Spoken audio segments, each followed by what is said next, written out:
Halo guys, bertemu lagi nih sama aku Tridiansi di sini. Di segmen kali ini lagi-lagi kita akan membahas nih suatu kasus pembunuhan yang pernah menggemparkan dunia. Kasus yang tidak pernah terpecahkan selama 30 tahunan. Akhirnya terbongkar berkat sepuntung rokok. Sebelumnya, kalian tuh penasaran gak sih sama hiasan yang aku pakai ini? Kalau kalian tuh pengen samaan kayak aku, bisa banget kalian tuh kunjungi online shop aku ya guys. Oke, seperti apa kasus pembunuhannya?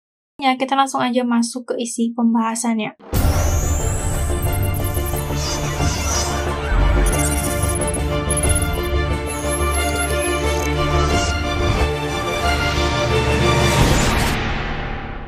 Pada saat itu, tanggal 2 Oktober 1984, seorang pria bernama Martin Cullen berusia 24 tahun pada saat itu, sedang mengunjungi ibunya. Martin sendiri memang memiliki kebiasaan untuk mengunjungi ibunya di setiap minggu. Namun, pada saat itu, Martin tuh merasa ada yang berbeda dari hari-hari biasanya dia tuh mengunjungi ibunya. Biasanya ketika dia datang dan mengetuk pintu apartemen ibunya tuh langsung ngebuka gitu loh. Tapi kali ini walaupun udah diketuk beberapa kali, tidak ada sautan dari sang ibu. Martin juga mencium bau yang menyengat dalam apartemen ibunya. Hingga akhirnya Martin mendobrak pintunya dan Martin mencium bau yang lebih menyengat lagi. Pada saat itu, berdasarkan pengakuannya, dia tuh merasa sangat takut hingga gemetar. Martin mencoba mencari keberadaan ibunya. Hingga akhirnya dia menemukan sang ibu berada di kamarnya dalam keadaan tidak bernyawa dan hampir membunuh.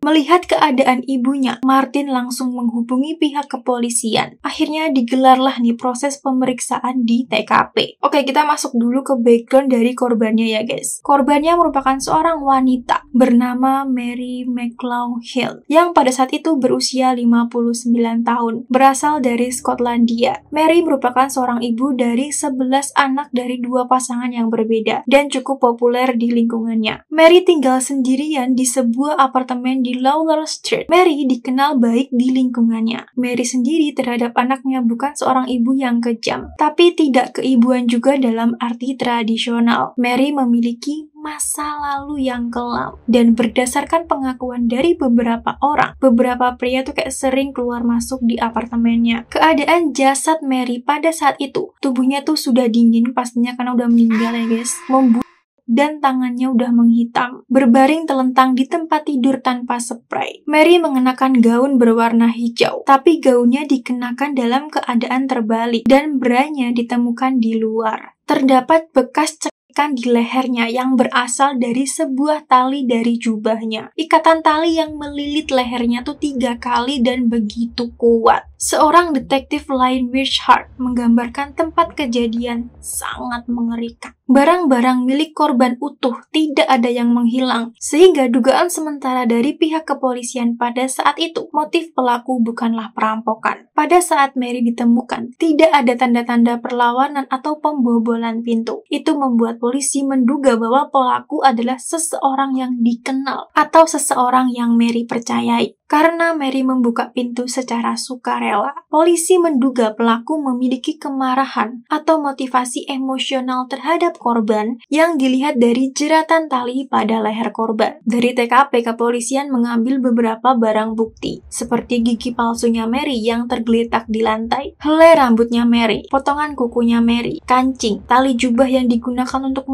Mary, gaun yang dikenakan Mary, dan sebuah puntung rokok yang berada di asbak ruang tamunya Mary. Puntung rokok ini menarik perhatian kepolisian karena berdasarkan dari pengakuan beberapa orang, puntung rokok ini bukan merek yang biasanya dikonsumsi oleh Mary. Selanjutnya, jasadnya Mary dilakukan proses otopsi dan dinyatakan bahwa kematian Mary dikarenakan pada lehernya yang berasal dari tali jubah Mary, dan kematiannya setidaknya 5 hari sebelum jasadnya ditemukan. Proses investigasi dilakukan dengan mengumpulkan lebih dari 1.000 keterangan, tetapi penyelidikan pembunuhan Mary tidak dapat mengidentifikasi pelaku. Berdasarkan dari pengakuan beberapa saksi yang terakhir kali melihat Mary yang masih hidup, dia menghabiskan malam dengan minum-minum sambil bermain domino di Hinland Pub, sekarang Duck Club, Glasgow pada tanggal 26 September 1984. Mary terakhir kali mengenakan gaun berwarna hijau, di mana gaun ini yang digunakan Mary pada saat jasadnya ditemukan. Setelah menghabiskan waktu bersama teman-temannya, ia dilaporkan meninggalkan pub sekitar pukul 22.15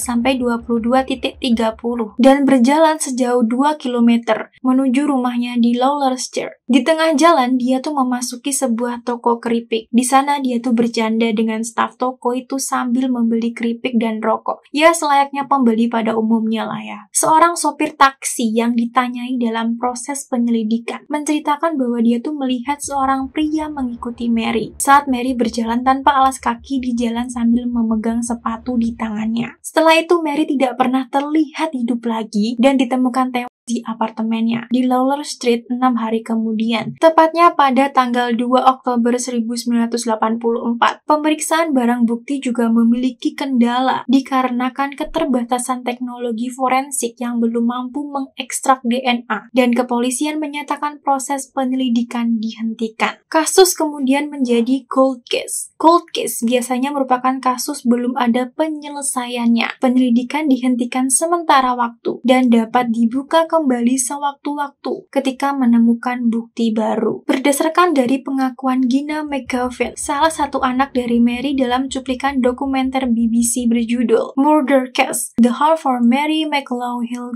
Killer, bahwa ketika dia mengetahui Mary meninggal, terjadi ketegangan di antara saudaranya. Gina tuh mengatakan seperti ini, bahwa salah satu putranya sendiri terlibat pembunuhan atau mengetahui sesuatu yang lain, tetapi kami tidak dapat membuktikan apapun. Gina yang pesimis hingga menulis buku tentang pembunuhan ibunya mengatakan bahwa dia memberitahu polisi tentang kecurigaannya. Proses investigasi pernah dibuka beberapa kali, yaitu pada tahun 1999, 2002, 2006, 2008, dan tahun 2014. Investigasi pada tahun 2014 dilakukan di Scottish Crime Campus atau SCC di Glasgow, Skotlandia. Seorang ilmuwan forensik yang bekerja di SCC diminta untuk meninjau bukti tempat kejadian perkara yang telah disimpan dalam kantong kertas selama 30 tahun lamanya. Teknologi yang terdapat pada SCC memungkinkan untuk menganalisis sampel bukti yang lebih kecil dan rusak, yang mana penyelidikan lanjutan berbuah 24 penanda DNA yang berhasil teridentifikasi, meningkat dari yang sebelumnya hanya 11 penanda DNA dari sampel yang ada. Nah, standar kepolisian Inggris dan Interpol itu adalah 17 penanda DNA. Penanda DNA ini berasal dari sampel yang disimpan dalam temuan penyelidikan awal. Pada tahun 2019,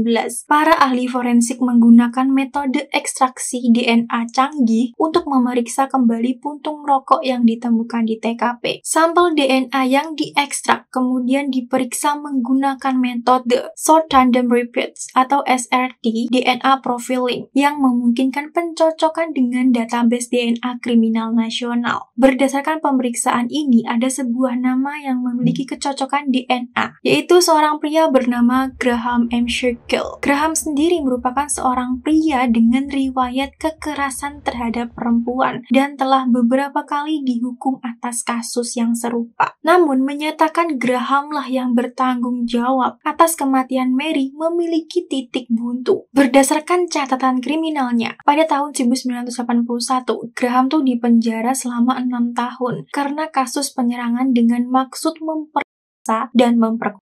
Sehingga Graham dipenjara di penjara Edinburgh. Hingga tanggal kematian Mary, Graham tuh masih berada di penjara, belum dibebaskan. Sehingga ketika kepolisian menyatakan bahwa Graham sebagai pelaku, Graham tuh memiliki alibi bahwa dia tuh nggak ada di TKP, karena dia tuh ada di penjara. Joan Cochrane, seorang ahli forensik SPA, orang yang mengencangkan simpul tali jubah tersebut, telah menyentuh bagian bahan yang tersembunyi di dalamnya. Di bawah cahaya lampu neon di laboratoriumnya, dia perlahan melepaskannya sedikit demi sedikit untuk memperlihatkan jaringan itu untuk pertama kalinya. Setelah dilakukan proses STR-DNA profiling, terdapat lagi DNA yang identik dengan DNA-nya Graham, sehingga membuat tim penyelidik semakin yakin bahwa Graham-lah yang bertanggung jawab atas kematiannya Mary. Proses penyelidikan beralih ke catatan sipir penjara Edinburgh. Penjara Edinburgh sendiri pernah dilakukan pembangunan kembali, sehingga banyak dokumen yang menghilang. Tapi pada saat itu, tim penyelidik menemukan sesuatu yang membuka teka-teki selama 30 tahunan itu. Jadi, Graham sendiri belum dibebaskan hingga tanggal 5 Oktober 1984 untuk kasus penyerangan dengan maksud pemerkosaan dan memperkosa. Sebelum pembebasannya, dia tuh mengambil cuti 2 hari akhir pekan dan 3 hari cuti pra-pembebasan bersyarat. Berdasarkan catatan sipir penjara, Graham kembali ke penjara pada tanggal 27 September 1984. Pada tanggal 4 Desember 2019, Graham ditangkap pihak kepolisian dan bersamaan dengan itu, pihak kepolisian mendatangi Martin dan mengabarkan bahwa mereka telah menangkap seseorang yang bertanggung jawab atas kematian ibunya. Graham akhirnya menjalani proses pemeriksaan. Berdasarkan proses interogasi, Graham mengatakan bahwa dia kembali ke selnya hanya beberapa jam setelah meninggalkan rumah Mary pada dini hari. Pada tanggal 27 September 1984, berdasarkan pengakuan dari M. Russell, mantan istrinya Graham pernah berkata pada tahun 1988, Graham mengaku kepada mantan istrinya dia tuh kayak telah membunuh seorang wanita karena dia ingin tahu bagaimana rasa membunuh seseorang. Graham mengancam Russell dan berkata jika Russell memberitahu siapapun, Graham akan membunuh Russell, dan jika Russell melaporkannya dan mencoba meninggalkannya, itulah yang akan terjadi. Graham akhirnya dinyatakan bersalah setelah sidang selama 4 hari pada April 2021 dan dijatuhi hukuman penjara seumur hidup dan minimal 14 tahun penjara untuk pengajuan bebas bersyarat. Hakim mengatakan kepada Pengadilan Tinggi Glasgow bahwa Graham berusia 22 tahun ketika mencari Mary, tetapi baru diadili pada berusia 59 tahun. Jaksa dalam kasus ini menegaskan bahwa kejahatan Graham dilakukan dengan unsur kesengajaan dan bahwa bukti DNA menjadi faktor kunci dalam keputusan hukum. Oke, sampai situ aja pembahasan kasus kita kali ini. Pesan hidup apa yang bisa kita ambil dari kasus ini, guys? Kebenaran tidak bisa selamanya tertutup. Walaupun kasus ini menjadi cold case selama lebih dari 30 tahun, pada akhirnya kebenaran terungkap berkat perkembangan teknologi forensik dan kegigihan pihak kepolisian. Hal ini menunjukkan bahwa kejahatan tidak akan bisa benar-benar bersembunyi selamanya. Perkembangan ilmu pengetahuan dan teknologi itu sangat penting. Pada tahun 1980-an, teknologi DNA belum secanggih sekarang, sehingga kasus sulit terpecahkan. Namun dengan metode DNA profiling modern, kebenarannya akhirnya terungkap. Ini memberi pelajaran betapa pentingnya perkembangan ilmu pengetahuan dalam penegakan hukum. Kesabaran keluarga korban. Keluarga Mary, khususnya anak-anaknya, harus menunggu puluhan tahun sebelum menemukan keadilan. Meskipun penuh rasa sakit dan ketidakpastian, pada akhirnya kebenaran muncul. Ini mengajarkan arti kesabaran, walaupun panjang jalannya. Bahaya sifat kekerasan dan dendam. Kasus ini memperlihatkan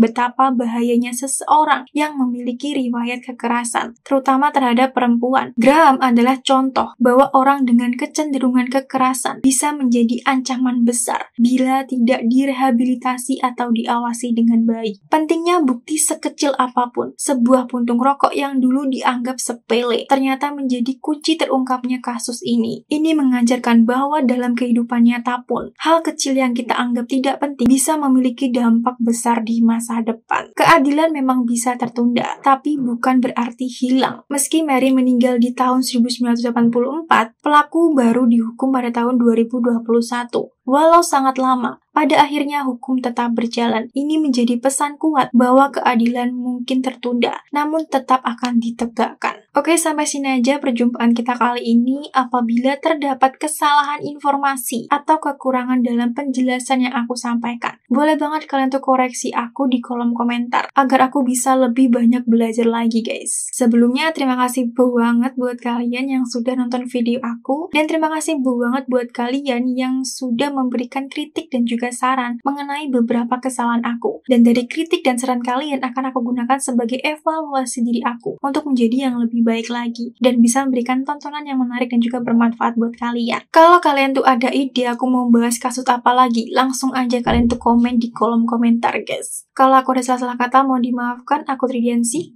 Bye-bye.